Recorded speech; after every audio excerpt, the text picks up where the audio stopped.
un artefacto artificial creado por el ser humano, muy distante de la naturaleza prístina y virgen. Entonces tendemos a asociar a que la ciudad tiene un altísimo impacto ambiental. Y lo tiene. Sin embargo, es la manera que tiene el ser humano para habitar este planeta de menor impacto, paradójicamente. Porque si todos nosotros viviéramos, los cuantos miles de millones de años, viviéramos muy conectados con la naturaleza, probablemente tendríamos un impacto aún mayor. Porque cada uno tendría sus propios desechos, cada uno cultivaría lo que pueda, cada uno contaminaría por separado, la fricción con la naturaleza sería mayor.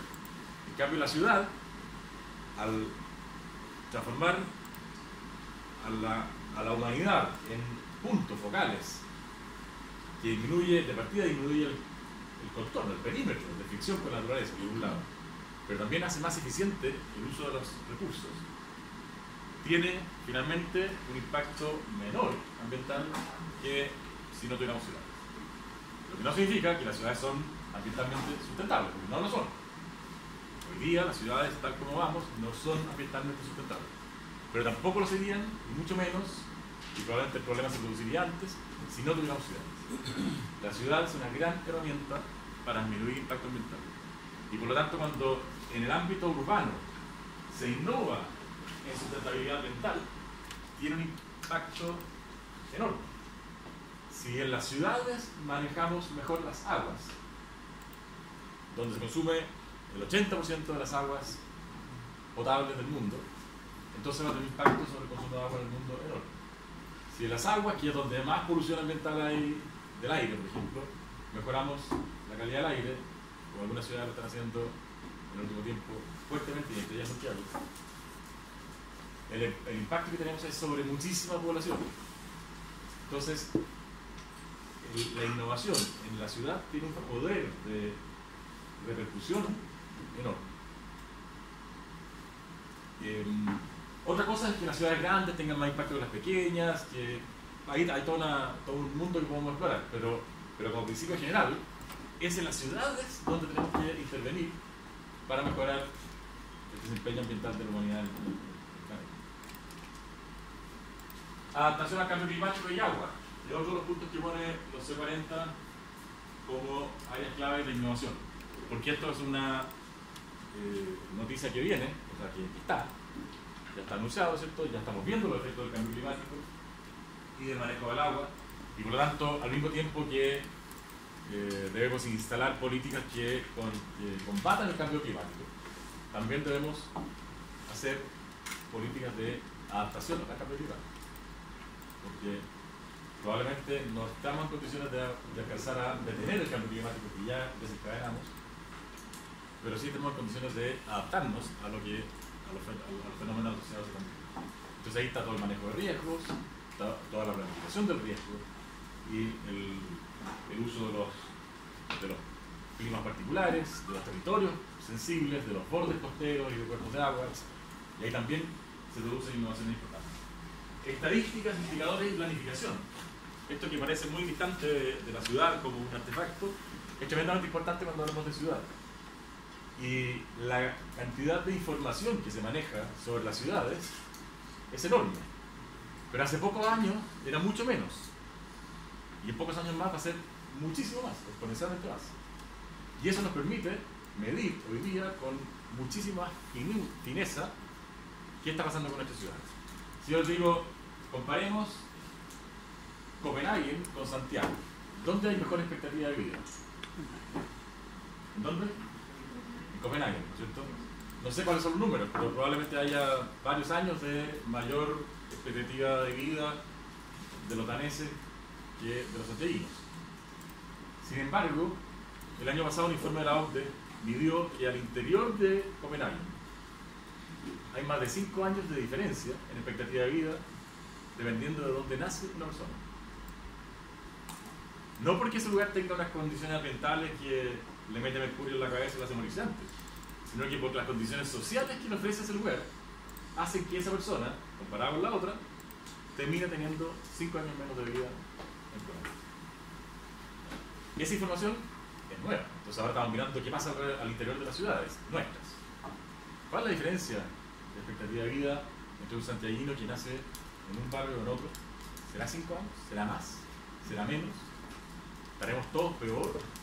¿O la diferencia es mayor con el ingreso? Son preguntas que nacen a partir de información que hoy día podemos tener. Y eso nos permite avanzar muchísimo en el conocimiento del desempeño ambiental de nuestra ciudad. ¿Sí? El otro día salieron 2 datos respecto a esto, que dice que la gente en comunas más pobres, más desfavorecidas, se levantan 2 horas más temprano y que hay una diferencia de 6 grados en invierno que es más baja en las casas. O sea, eso ya implica una calidad... Exactamente. El Ministerio de Vivienda está midiendo la temperatura al interior de las casas, de todo tipo de casas.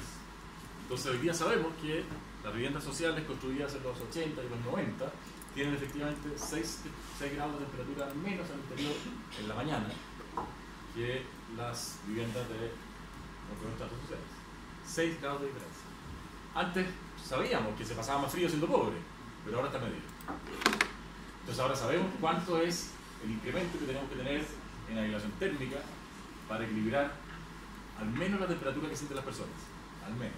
Pero esto lo podemos pensar en el tiempo de transporte, lo podemos pensar en el acceso al espacio público o a las áreas verdes, el acceso al transporte, etc. Hoy día tenemos muchísima información y vamos a tener cada vez más para poder medir. Y eso revoluciona todo esto. Indicadores y estándares. Por ejemplo, aquí hay varios arquitectos.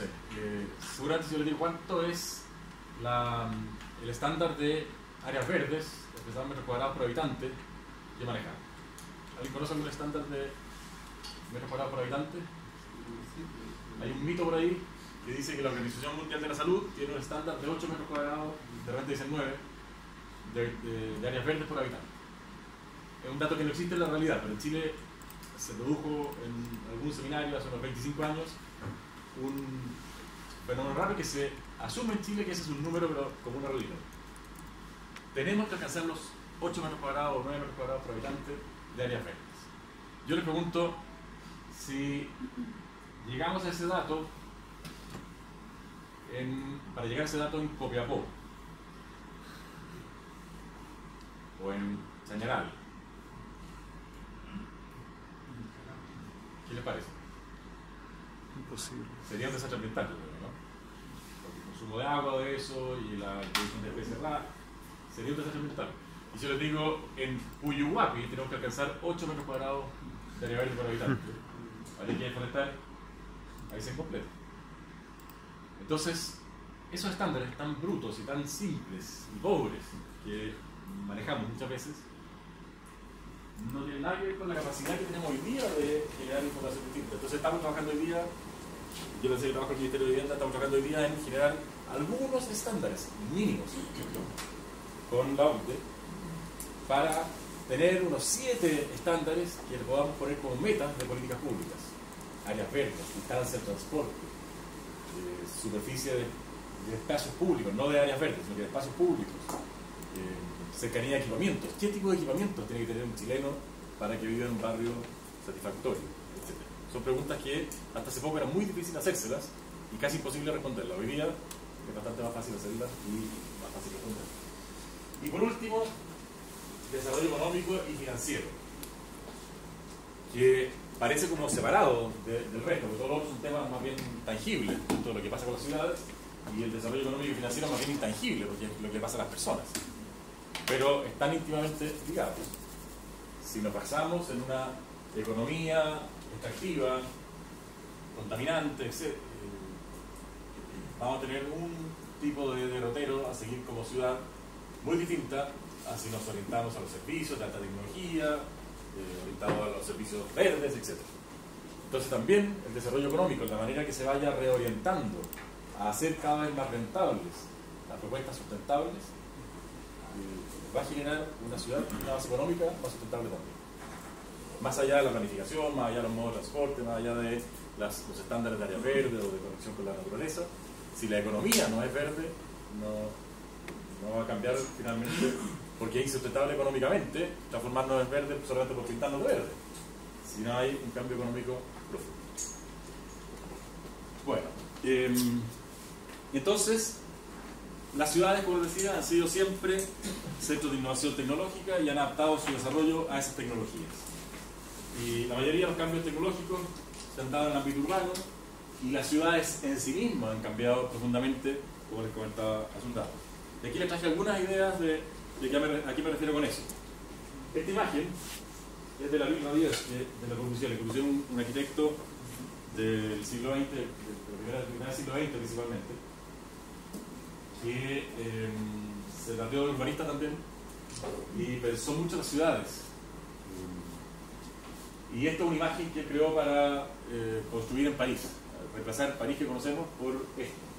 Y es una imagen futurista con vías separadas por niveles. Ustedes se fijan acá que los autos, hay muchos autos, están en un piso inferior, los peatones están separados en otro nivel, hay un espacio público aquí, se accede por estas especies de puentes, la vivienda es toda en altura, en torres, y esto es una cuadrícula, porque si no lo mira el proyecto de Le Corbusier en plantas, es una cuadrícula que se repite al infinito esta lugar.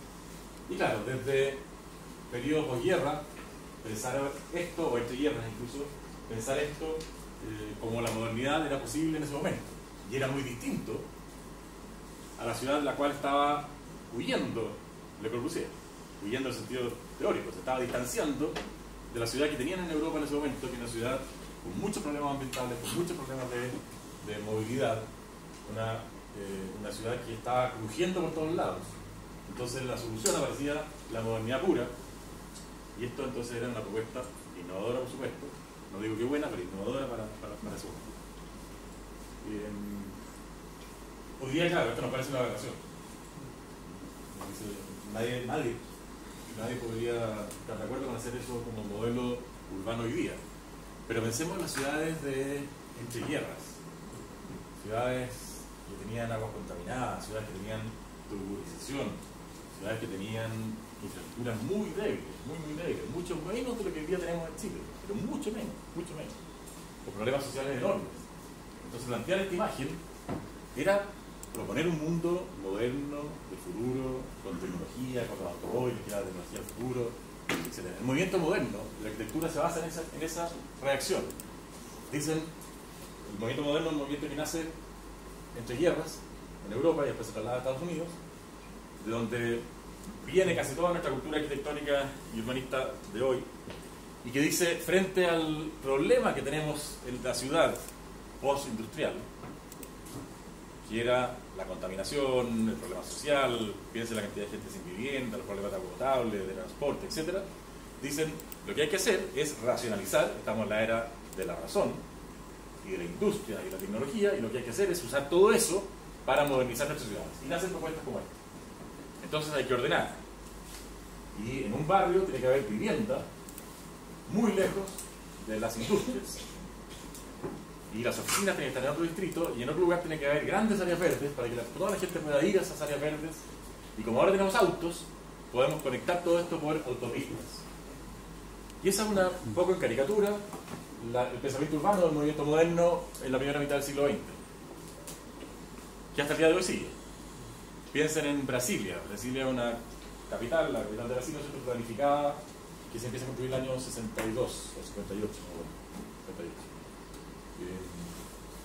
Y es lo mismo, con otra imagen, ¿no es cierto? Pero también es vivienda en alturas más bajas que esto, dependencia absoluta del automóvil, que era la tecnología de transporte del futuro, áreas verdes enormes, pero muy despobladas, porque están lejos de las viviendas, y así. Se repite un modelo que en muchas partes. Y también si miramos al interior de nuestra ciudad, también hay mucho de esto. Pero estamos hablando de la mitad del siglo XX. Hoy día, claramente, todo esto ha cambiado. Pero mucho de esto todavía lo tenemos. Todavía estamos mucho en este paradigma de la ciudad moderna. Probablemente menos. Probablemente esto nos escandaliza. Y también nos puede escandalizar esta imagen. Hoy día nadie aceptaría que la moneda esté, que la Plaza de la Constitución, esté cubierta de autos. completa cubierta de autos. ¿Se imaginan eso? Hoy día habría columnas de los diarios, habría propuestas de los candidatos presidenciales a cambiar la Plaza de la Constitución en algo que sea un espacio público, ciudadano, etc. Pero esto era así. Esto se cambió el año 82, por ahí. Y el lado sur de la moneda se cambió el año 2006. También era estacionamiento de autos. Hasta el 2006. Entonces son paradigmas que empiezan a cambiar la manera en que entendemos la ciudad. Y decimos entonces hoy día, lo moderno, lo contemporáneo es más bien evitar el auto. Pensemos en modo de transporte distinto. El auto escondámoslo un poquito, lo ponemos en el tren subterráneo. Tratemos de que la gente llegue al centro no en su auto para estacionarse frente a la moneda, probablemente gratis. Y la cosa cambió completamente. ¿Hubo resistencia en este año ante el cambio que se produce? Estamos en dictadura. Así que no sé. No, este año es 61, pero la plaza se renovó el año 80 y algo, por ahí. Sí. Sí, con un proyecto muy bueno que se llama arquitecto de esta escuela. Y que efectivamente eliminó los autos. Pero seguía los autos del lado sur. Y el año 2006, otro proyecto del mismo arquitecto, el Cristian Duraga, transformó la parte sur de la moneda en la Plaza de la Ciudadanía, con el museo y estudiantes subterráneos también ahora. Estos son cambios que transforman completamente la manera en que entendemos la ciudad. Pensemos cómo cambió la ciudad con cuando aparece la iluminación. Acá puse una imagen de Londres con alumbrado público a gas. Pasaba con el sol y prendía cada farol todas las noches. Pero fíjense las casas que están oscuras, porque no tenían luz, no tenían electricidad, no tenían ni gas tampoco, o algunas cosas. Pero fuera así. ¿Eso qué año es? Eso ha sido 1800, seguro que 1850, por ahí.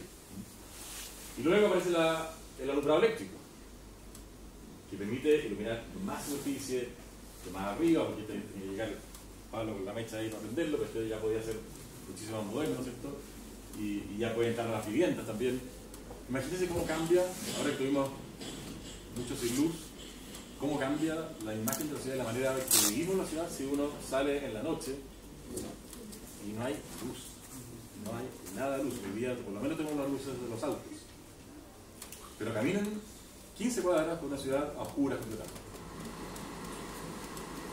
Cambia la vida. Bueno, cambió la vida con la electricidad. Y esto significa muchísimo cambio. Cambió el transporte. Fíjense que cuando empezó a usarse el vapor como modo de transporte, al mismo tiempo casi que la electricidad, en las ciudades, esto en Nueva York, convivían modos de transporte tradicionales, caballos, carretas, etc., con estos pocos modos de transporte motorizados. Y al principio los trenes iban por la superficie. Convivían con los peatones en el espacio público. Y dicen que en Nueva York había unas patrullas de caballos que iban delante de los trenes para evitar que los trenes atropellaran gente, porque moría mucha gente atropellada por trenes urbanos, en el interior de la ciudad. Entonces, ¿cuál fue la respuesta lógica a ese problema? Que era absurdo, la ciudad empieza a crecer, empieza a ser capital del mundo, y tienen un problema tan básico como que los trenes adentro de la ciudad atropellan gente. Estamos hablando del siglo XIX. ¿Qué se les ocurre? Por debajo. Vías segregadas. Subterráneo o vías elevadas. Pero estamos en una economía precaria, estamos al comienzo a fines del siglo XIX. Lo primero que se hace es elevar. Es mucho más barato, por la revolución industrial, hacer estructuras de acero que hacer túneles. Entonces la primera reacción es elevemos. Y esta es una imagen de Nueva York también con las vías elevadas. Casi todos los trenes elevados. Imagínense lo que era este espacio acá abajo. La pérdida de privacidad. Hoy día, ¿cómo sería? Nadie toleraría la pérdida de privacidad, que significaba que estos trenes pasaban por... Hay varias películas que muestran eso. Y cómo quedaba de saturado el espacio público abajo, lleno de estos pilares. Y también hoy día uno puede ver en muchas ciudades cuando hay estructuras elevadas. Aquí mismo tenemos el metro en varias partes elevadas. Porque era más económico que la solución final, que era el metro. Y el metro parte así. Esta es la inauguración del metro de Nueva York en 1904. Los carritos descubiertos, la gente parada adentro de los rieles para subirse al tren. O sea, el concepto de andén con puertas y carros muy posterior. Pero así se inaugura, esta estación todavía existe. Pero aquí, en un poco tiempo, estos son menos de 50 años, pasa todo eso. Solo el transporte.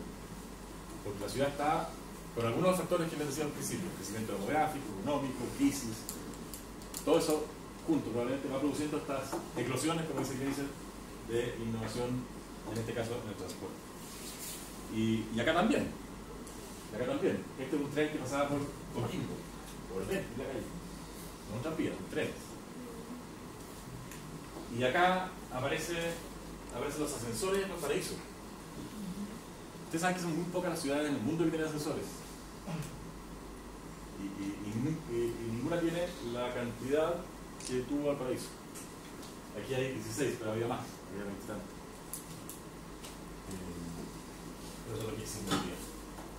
También un invento tecnológico que permitió ocupar la parte alta de la ciudad y salir del plano.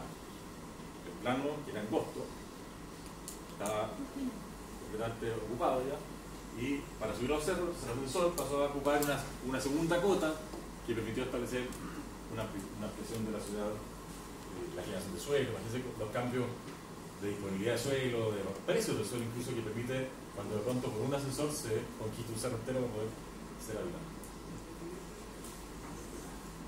Y un último caso que quería mostrarles de innovación o de cómo la tecnología define las ciudades. Este es un plano de Santiago, está al revés, porque está con el norte para abajo, desde abajo es el plano fundacional. Y quiero que se fijen en esto que hay aquí. Este es el Cerro de Santa Lucía, de aquí está el río Mapocho, y de aquí nacen unos canales. Estos canales llegan aquí. ¿Lo ven? ¿Y qué pasa con esas aguas que llegan aquí? ¿Qué pasa con las manzanas para acá?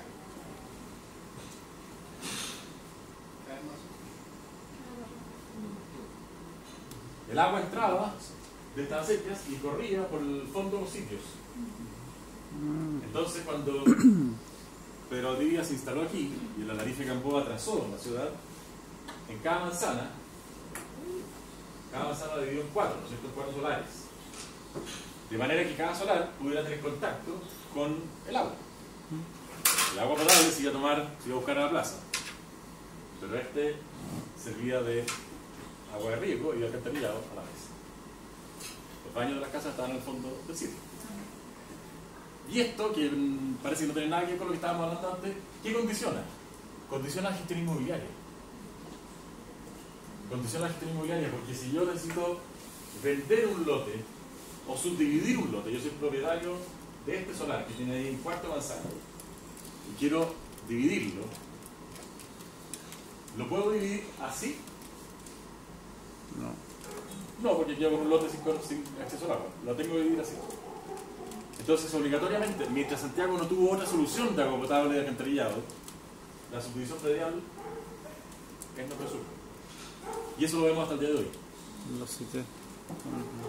Esto es Barrio Brasil, ahí está la Plaza Brasil, es la calle Brasil. ¿Y ven ustedes aquí la división de los lotes? Todos partimos por la mitad. Y los predios todos norte-sur. ¿Todos o no todos? ¿Dónde encuentran ustedes predios que están subdivididos oriente-poniente? Aquí, por ejemplo. Y son más chiquititos. Más abajo también. Aquí. Pero acá al interior. Aquí. ¿Y por qué están estos y esos están en la misma calle, incluso en la misma acera, pero también acá? Porque tal vez la subdivisión o la subdivisión. Pero ¿cuándo se pudo hacer esa subdivisión? En ese sentido, porque si yo tenía solamente agua aquí Cuando y yo vendía ese lote, no tenía agua. Cuando modificaron la red de agua. Cuando modificaron la red de agua de alcantarillado, que lo hicieron por las calles, como lo conocemos hoy día. El alcantarillado va por las calles, el agua estaba por las calles, por lo tanto eso permitió subdividir más libremente los terrenos.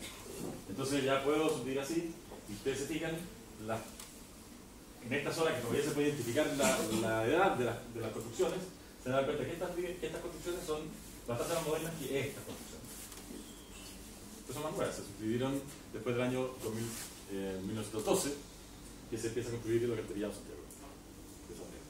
O sea, desde la fundación de Santiago hasta 1912, la subdivisión obligatoria era esta, por un asunto tecnológico, del cual recién nos liberamos en el año 1912, y entonces pudimos empezar a construir de esa manera.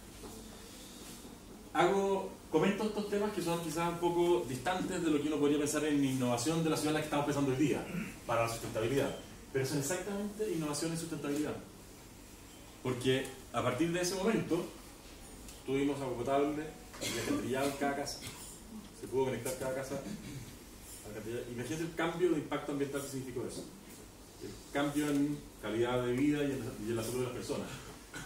Quisiéramos hoy día tener cambios de ese salto de ese tamaño en mejoramiento ambiental y de la salud de las personas. Probablemente no los tenemos tan impactantes como estos hoy día. Entonces, de nuevo, las ciudades son un lugar de altísima capacidad de innovación, es un caldo de cultivo para crear y mejorar el desempeño ambiental que tiene la propia ciudad, que es lo que nos interesa hoy día. Y eso significa que esos cambios acumulados, a veces fortuitos, a veces más provocados, generan cambios de vida sustanciales a gran cantidad de población. Hoy día, en el mundo, ya bastante más de la mitad de la población vive en ciudades. En Chile, más del 88% de la población vive en ciudades. Por lo tanto, innovar en las ciudades significa un cambio directo en la calidad de vida de las personas. Y por lo tanto, un cambio directo en el impacto que tienen esas personas en la naturaleza. Y por eso es tan importante. Pero afortunadamente, parece que la ciudad es el territorio donde se produce la innovación. Porque es donde el ser humano más se potencia en el intercambio y donde más condiciones se crean para producir estas eclosiones de innovación. Y la innovación no significa siempre ir hacia adelante, no significa siempre modos más modernos y más tecnológicos. Muchas veces significa recuperar algo que conocimos y que lo habíamos perdido. Por ejemplo, hoy día que está de moda, no solo como moda, la bicicleta. Porque efectivamente la bicicleta ha demostrado ser un modo de transporte que para cierta distancia y para ciertos grupos es tremendamente conveniente, de bajísimo impacto ambiental. Al revés, genera impactos positivos ambientales. Y por lo tanto, hoy día, en todas partes del mundo, la tendencia es potenciar el uso de los modos no motorizados de transporte, la bicicleta en particular, pero otros también. Y luego aquí el comentario que les decía de la movilidad. La movilidad, si lo pensamos como les comentaba hace un rato, con esta visión más amplia que el transporte, pensando que el transporte es solucionar los flujos como una banquera, y la movilidad es pensar los flujos de manera de disminuir los requerimientos de flujos y entender la ciudad como un todo, entonces lo que nos tiene que preocupar para mejorar la movilidad ya no es el modo de transporte. Es el modo de transporte, pero también es muchas otras cosas. La planificación urbana, el diseño de los espacios públicos, la peatonalización, una variedad más amplia de modos de transporte, porque entonces tenemos que pensar la bicicleta como un modo de transporte real. Hasta hace poco, y yo diría que más de 7 u 8 años, la bicicleta en Chile era considerada un modo de transporte recreativo. Y hoy día claramente es un modo de transporte tan válido como el metro. Y se integra a la red. Entonces tenemos que pensar no hacer ciclovías en los parques para poder ir a pasear, sino que tenemos que hacer ciclovías como modo de transporte en las calles para poder moverme al interior de la ciudad. Significa repensar el espacio público, repensar la calle, recuperar espacios para las personas o para los modos de transporte que usan esos espacios realmente. Esta imagen, ustedes lo conocen, ¿cierto? ¿Qué es? Ciudad de Nueva York. ¿Y este lugar cómo se llama? Times Square. Times Square. Fijémonos en varias cosas aquí. Hay muchos autos, ¿no es cierto? Usted le llama la atención ahí que hay muchos autos, hay muchos letreros, hay mucha gente. Pero miremos, fíjense en la superficie del suelo, destinada a los autos. Todo esto está destinado a los autos. Ahora, al interior de esa superficie, miremos la cantidad de autos. Piensen en la cantidad de gente que va dentro de esos autos, incluyendo el bus. Y ahora miremos solamente esto. Y en un par de metros de ancho, ¿cuánta gente hay? ¿A qué está dedicada la superficie de la ciudad? A los autos, para poca gente. Es como obvio, ¿cierto? Pero hasta hace poco esa pregunta no se la hacía a nadie. Entonces, bueno, porque sacar los autos de Times Square y que no pueda pasar el taxi, ¿qué vamos a hacer a la hora de la salida de los teatros? Y los turistas, no, tienen que bajar los autos. Era la respuesta lógica. Si total hay metro por aquí cerca, pueden llegar a pie. Pero bueno, ¿es justo esto? ¿Es sustentable? Si hay más autos, ¿van a poder seguir pasando por ahí? Las personas que van aquí apretadas, y aquí, ¿cuánto riesgo tienen en comparación con el riesgo que llevan estas personas dentro de los autos? Aquí hay una cuestión que está mal pensada. Entonces, hubo un gobierno de la municipalidad de Nueva York que empezó a pensar qué pasaba aquí y contactó a una oficina de arquitectos danesa, Jan Gehl, no sé si me han escuchado hablar, cuya experiencia en diseñar espacios públicos ha sido justamente hacerse estas preguntas: ¿a qué dedico el espacio público?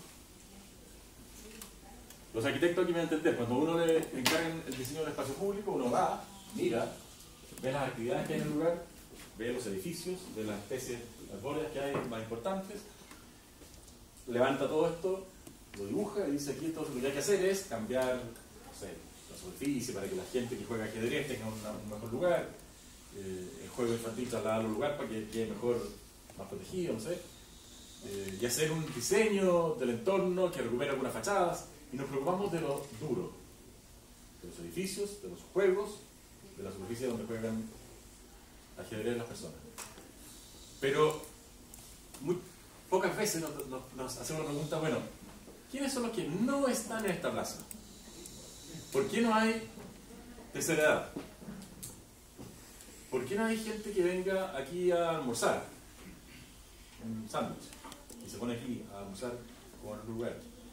¿Por qué no hay niños entre tal y tal edad? Sino que o hay niños de coche o hay skaters. Entre medio no hay niños. ¿O por qué esta plaza está solamente dedicada, ocupada por tercera edad? Y nadie viene porque es una plaza dedicada a tercera edad.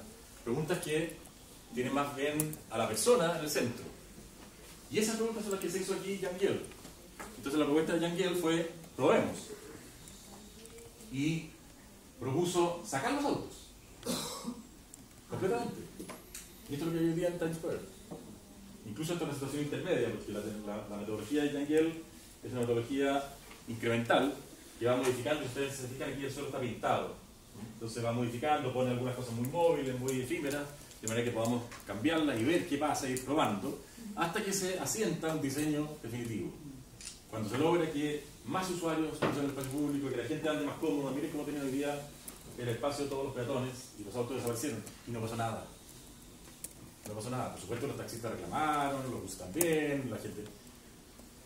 Pero fue mucha la gente la que apoyó el cambio que la que se opuso. Y hoy día pasa eso. Y esto estaba cambiando, esto ya tiene varios años, esto de tener, no sé, 15 años, no 10 años, 10 años de que inició el proceso. Y ya en la situación actual debe tener ya más de 5 años, ya ha transformado esto en un espacio público consolidado. Y se oponían los comerciantes porque ya disminuir. Pero si la gente entra al comercio desde la vereda, no desde el auto. Fíjense que hoy día, que estamos construyendo muchas ciclovías, en algunas ciudades en Chile, los comerciantes se oponen a que se saque la línea de autos estacionados en el borde de la vereda y se reemplace por una ciclovía.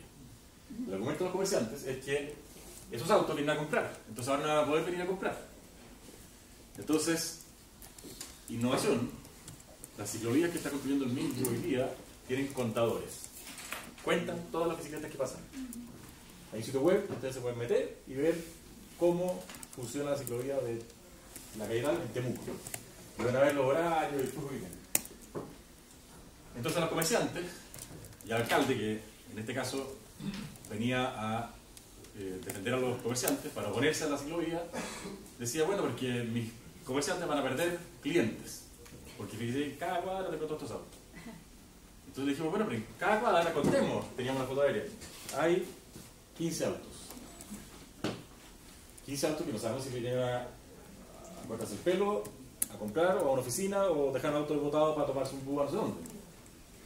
O sea, algunas de esas personas, de esos autos que están botados todo el día ahí, entrarán a comprar a esos comercios. Pero la gente llega aquí.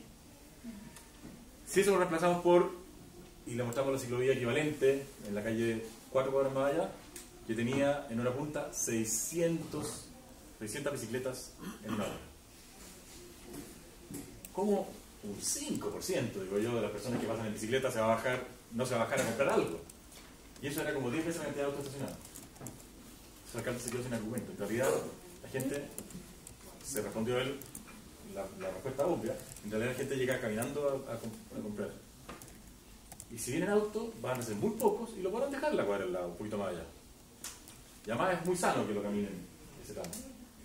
Entonces, bueno, se produce un cambio que requiere información, que requiere tecnología. Si no tuvieran los contadores, tendríamos que convencerlo con inventos al alcalde de que son más los ciclistas que los autos. Porque no sabíamos. Bueno, eso es lo que pasa aquí.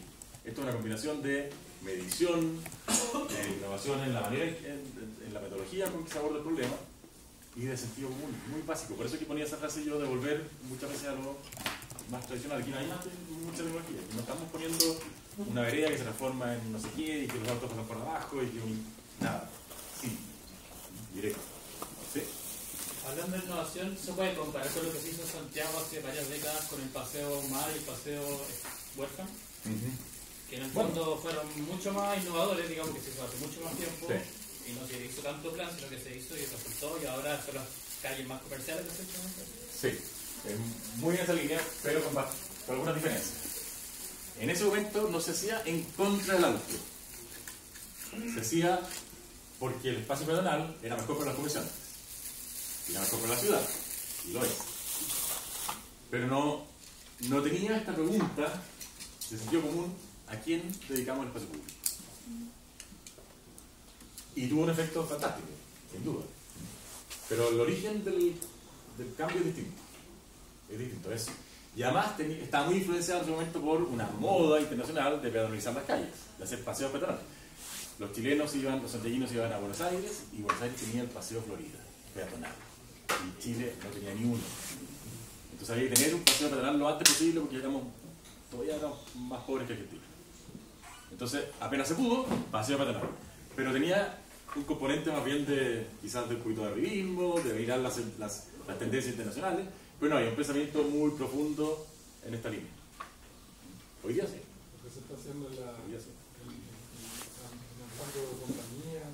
Sí, y San Antonio, claro. Tiene que ver con eso, con darle más espacio a los peatones y menos a los autos. Y quiero hacerle la vida imposible a los autos tampoco. Y muchas veces se va el péndulo para los lados. Muchas veces el auto tiene que estar en el lugar. Tiene que estar. Una vereda con autos estacionados al lado es más segura que una vereda que no tiene autos estacionados al lado. Entonces, no es llegar y sacar los autos de los lados. Hay que pensarlo. Y metodología como la de Yang y él asumen esas diferencias y esas sutilezas. Una plaza, un parque. Pensemos en el parque Bicentenario, en Vitacura. Lo que tiene son estacionamientos. Es un gran parque, pero muchas tienen estacionamientos. Si no tuviera estacionamientos, o si hubiera que pagar un estacionamiento subterráneo muy caro, ¿tendría tanto público como tiene hoy día? No, ¿no es cierto? Seguramente no. Y se vería necesariamente mejor el entorno sin autos. No digo con menos autos podría verse mejor, pero sin autos sería tampoco es tan seguro que sea más atractivo sin ningún auto que con una dosis que permita llegar, que permita acceder. Probablemente tiene muchos, pero la respuesta no es binaria, no es que hay que sacar los autos. muchas veces las dosis intermedias, pero hay que saberlo, hay que medirlo, y hoy día se puede. Habló de un sitio donde están los contadores de bicicleta en algunas ciclovías. ¿Dónde puedo encontrar eso? ¿En Minbu? Sí, es un sitio del Minbu, que no me lo sé de memoria. Se lo puedo mandar con la pilla después. No lo sé de memoria. Pero está funcionando, tenemos hoy día algo así como 60 ciclovías ya cargadas. Se pueden ver. Estas ciclovías son hechas bajo el manual de alto estándar que lanzaron en el 2015. Exactamente, sí. ¿Y cuál es la posición del Minbu respecto a que en algunos planes de ciclovías, por ejemplo el Curauma, Placía, el Valparaíso, no se estén siguiendo esa recomendación del Minbu? Porque dice que solo es una recomendación, no es como una norma. Lo que pasa es que el diseño de las ciclovías en el espacio público, que ya existe, es muy difícil de cumplir a cabalidad. Y el manual de estándares al que tú te refieres, que efectivamente se publicó en 2015, el manual que instala un estándar alto de ciclovías en Chile, es un manual de recomendaciones, porque no siempre se puede cumplir. Entonces es más bien una orientación de hacia dónde hay que ir y criterios para tomar decisiones en el diseño de las ciclovías. Pero, sobre todo, lo que hace es que engloba dentro del concepto de alto estándar de ciclovía mucho más elementos que la calidad física de la ciclovía, porque siempre entendemos, cuando yo digo una ciclovía de alto estándar, alguien está imaginando físicamente cómo es, de qué ancho tiene, si está pintado, si no está pintado, qué borde tiene, cómo se separan los autos, qué señalética tiene, y eso lo pensamos como una ciclovía de alto estándar. Pero el alto estándar está en parte ahí, pero mucho más importante que eso es la continuidad, es la integración a la red de la ciudad, es la conexión de puntos de origen y destino de viajes, es que llegue a lugares donde yo puedo dejar la bicicleta. Una ciclovía que muere en un lugar donde no puedo dejar la bicicleta no me sirve para modo de transporte de trabajo. Entonces el manual de ciclovías tiene mucho contenido de entender la ciclovía como una red, y más que cuánto hormigón le pongo y qué ancho pongo el pavimento y cuál es la calidad de la superficie, que también es importante. Entonces, bueno, estos elementos que, de nuevo, no estamos hablando de gran tecnología. Construir ciclovías en Chile hoy día no es de gran tecnología, no es un presupuesto inalcanzable. De hecho, un presupuesto bastante pequeño para lo que se hace. Y la única innovación tecnológica que tiene son los contadores. Pero la innovación está en pensar en esta manera. Pensar en que a quién dedicamos la ciudad. Sacamos una pista de autos, le damos continuidad de una estación de metro a un parque, etc. ¿Sí? Yo tengo una pregunta, porque estoy bien metida en el tema de la ciclovía. Estamos desarrollando un proyecto que es una ciclorruta digital, en el fondo, que queremos aprovechar las calles existentes a través de una aplicación y un sistema de mitigación de velocidad para que la gente circule por la calle, pero de una manera segura, a través de esta aplicación, que va a ser como una especie de Waze, pero para las bicicletas. Entonces, lo que nos ha surgido en toda esta...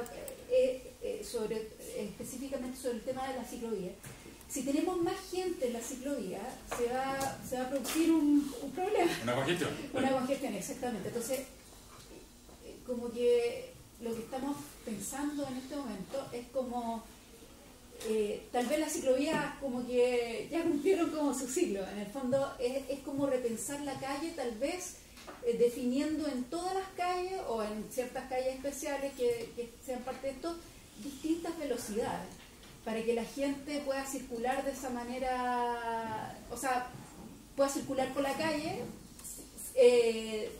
a la velocidad que requiere, etc.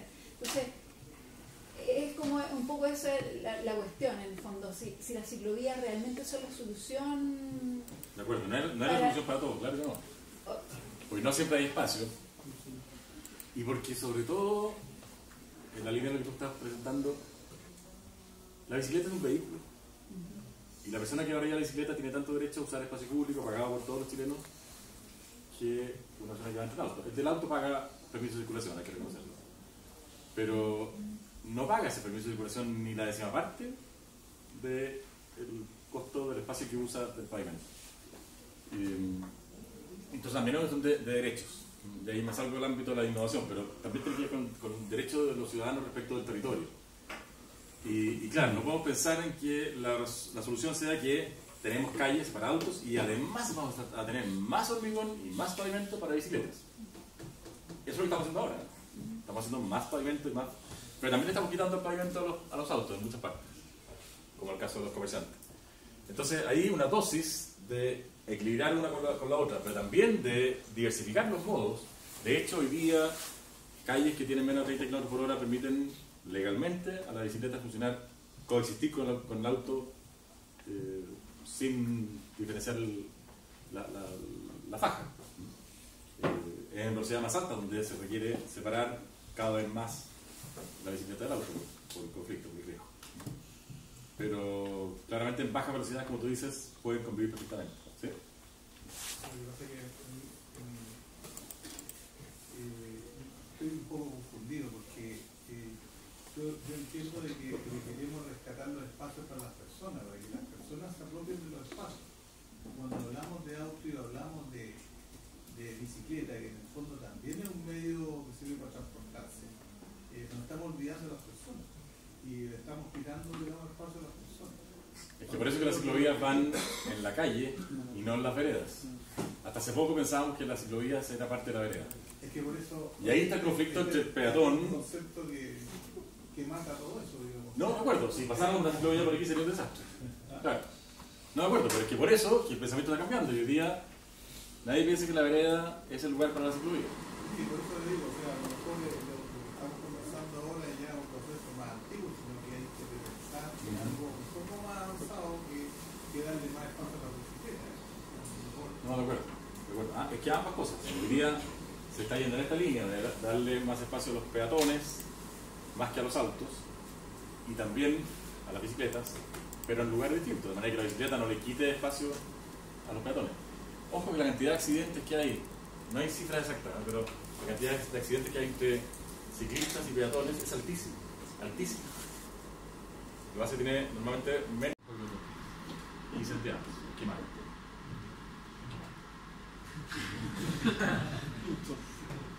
Así de desconectado se puede ser con lo que la gente necesita en un espacio público. A lo mejor lo vandalizaron, no sé, pero claramente había un conflicto ahí de diseño que más encima le preguntaron a las personas dijeron y hicieron lo contrario. Lo quemaron. Bueno, esto espero que mejore en esa línea. Hacia un diseño de todas las personas y no las cosas que hay ahí en el espacio público. Bueno, estamos como para hacer el corto, ¿no? Porque me quedan 5 minutos, pero quiero pasar a otro tema que es completo, entonces prefiero que hagamos el corte ahora y volvemos. ¿Ya? ¿Y acá? Ya, vamos a acá. Y bueno, seamos breves. 10 minutos.